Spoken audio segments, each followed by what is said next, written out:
I wanted to make a video about the Chinese knives I have. I think the Chinese market is exploding. It's really interesting.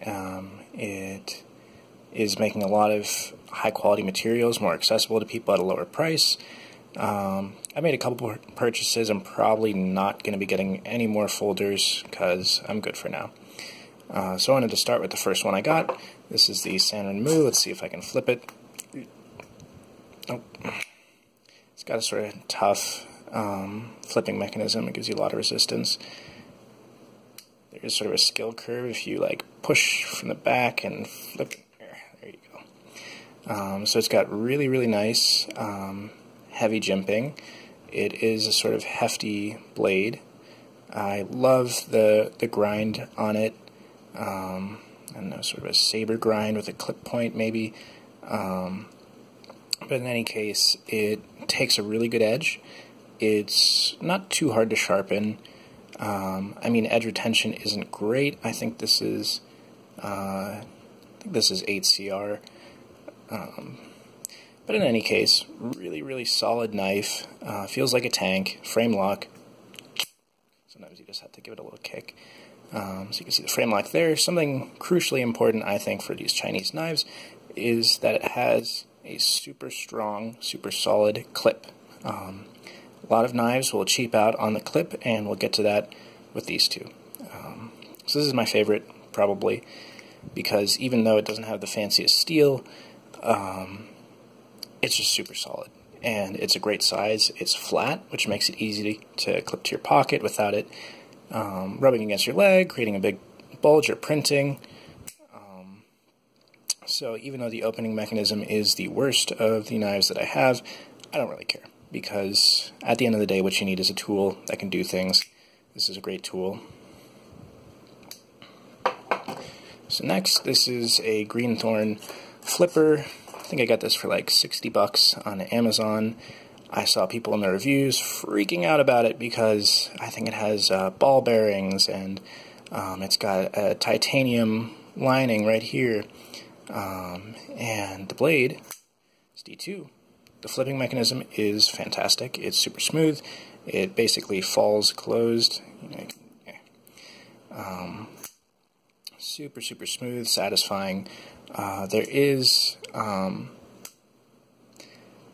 ever so slight blade play, but I mean that's really me pushing it. This one, it's got a very unique design, you know, in the sense that the design they copied from Shirogorov is unique. I do enjoy the geometry of it. I find it a little thick and bulky. So even though I love it, I don't really see myself carrying it anywhere. Maybe if I was going on a camping trip or something and I wanted a nice solid knife, I'd take this. I appreciate the choil, even if it's not all that usable. It feels nice. You know, it's not totally impractical to take it like this, but at the same time, I mean, you can see the edge there pretty close to my finger. So you'd want to be pretty ginger if you're doing anything that choked up. But it certainly feels solid. The G10 scales feel nice. They're mostly very smooth. There's a little bit of roughness up here that I sanded down. Now, big problem with this one was the now missing clip. The clip was pointy at the end, and it sort of flared up like that. So it would jab you if your hand brushed against it. I took a Dremel to it that my roommate had. First I let him do it. This was a while ago, and he put this little scratch on it. But even after a little bit of dremeling, it was still not great. And the thing about the clip was, even though the clip itself felt quite solid, it wasn't totally pressed against the frame or the G10 scale. This one totally pressed against the G10 frame, or totally pressed against the metal frame rather. It comes up so you can, you know, get your clothing under it, but it doesn't point upwards, which was a problem. So this one, I love it. love the clip. It is very solid and strong. It has just enough give. It's not too stiff, but you really don't want a flimsy clip, which brings us to this one. Also took the clip off this. Now this entire side is titanium, which is nice. It's light. This was the Free Wolf Asymmetric clone. I saw rave reviews on YouTube. It's 9CR. Don't know if that's going to focus great, but it's 9CR. It takes a wicked edge. It gets really sharp, and it sharpens up nicely. This action's a little stiff.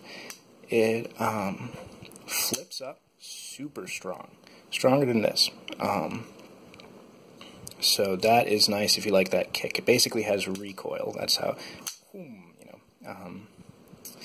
it has no blade play, none, not a bit. The lockup is excellent.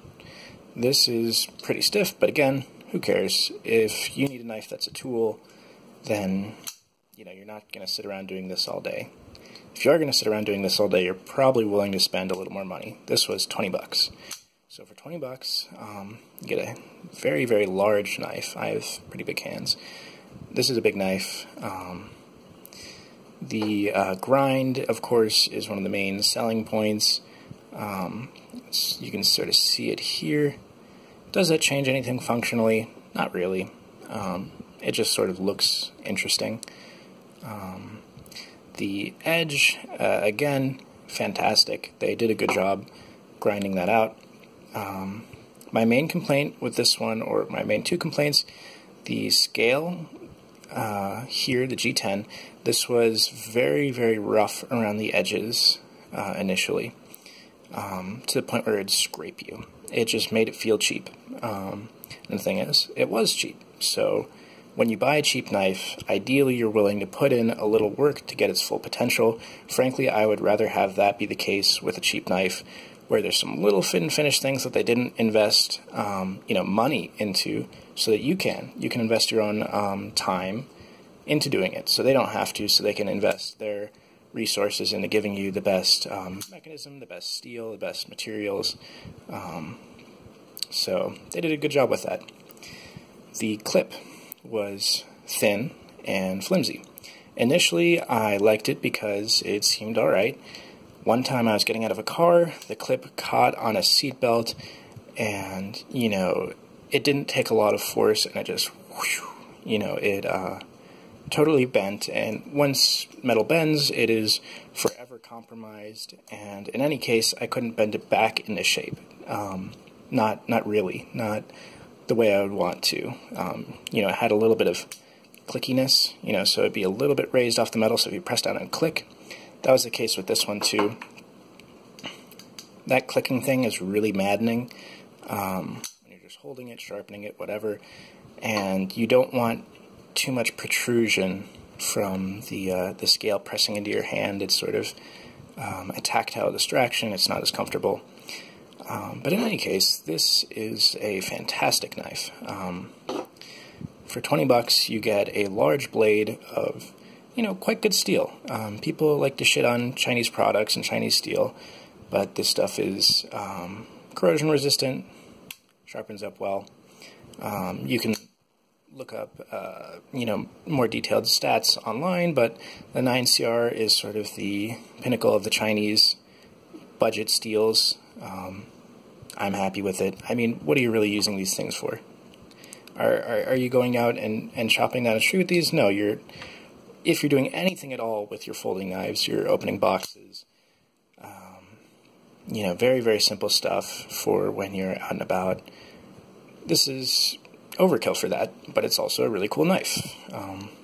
So I'm happy with it. So my favorite is this one.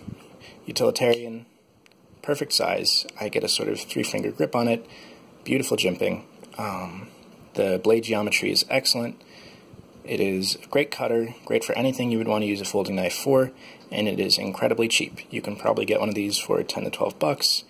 If you're sort of impatient, you can probably get it for between 15, 17 from a place that gives you faster shipping. this little jimping down here is a nice touch too. This is my favorite. Perfect size. Second favorite is probably this one. But it's not very utilitarian.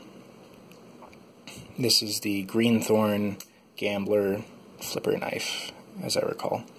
In any case, beautiful geometry. I like the titanium frame. Super smooth action. It's not quite as strong as this one, but it does have a nice silky feel, and it'll drop close. Third is this one, but that doesn't mean it's bad.